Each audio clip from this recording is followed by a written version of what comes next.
বিসমিল্লাহির রহমানির রহিম। যারা আমার সঙ্গে আছেন সবাইকে আসসালামু আলাইকুম। আজকে আরেকটা ছোট্ট ভিডিও নিয়ে আসলাম। এটাও পাবনার ভিডিও, পাবনা মাশরুম দেওয়ার।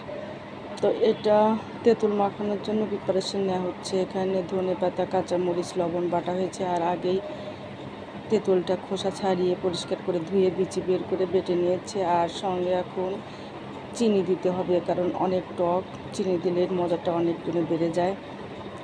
যা হোক, এবারকার তেঁতুল মাখা খেতে আগের মতো মজা আমার কাছে লাগেনি, কারণ মনে শান্তি না থাকলে কোনো কিছুই মজা লাগে না। তারপরে সবাই এনজয় করে খেয়েছে, সবার কাছে খুব ভালো লেগেছে। এর আগের বারও তেঁতুল মাখানো হয়েছিল, যখন আমরা বাড়িতে গিয়েছিলাম। তখন আমার হাজব্যান্ড ছিল, এখন আর সেই মানুষটা আমাদের পাশে নেই, যে নাকি খাওয়ার লাস্টে সে প্লেটটা নিয়ে কাড়াকাড়ি করবে, সবার সাথে দুষ্টামি করবে।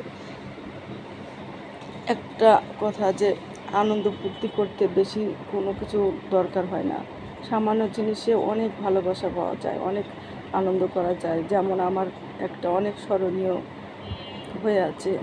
একদিন আমার হাজব্যান্ড পকেট থেকে, অফিস থেকে এসে একটা টিস্যু মোড়ানো জিনিস আমাকে দিল। ওটা খুলে দেখি একটা ছানার মিষ্টি।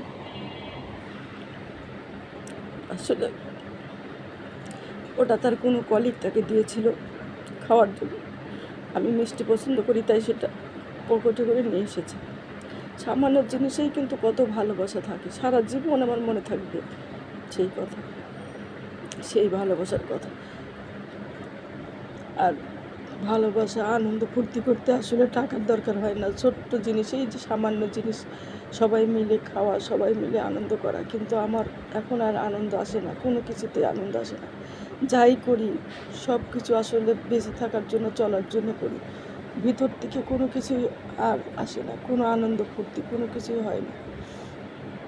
আমার মনে হতো যে আমার ধন সম্পদ, টাকা পয়সার কিছু দরকার নেই, শুধু যদি আমার হাজব্যান্ড আমাদের পাশে থাকতো, তাহলে মনে হয় আমি এই পৃথিবীর সেরা ধনী মনে হতো আমার কাছে। সবাই ভালো থাকবেন, আল্লাহ হাফেজ।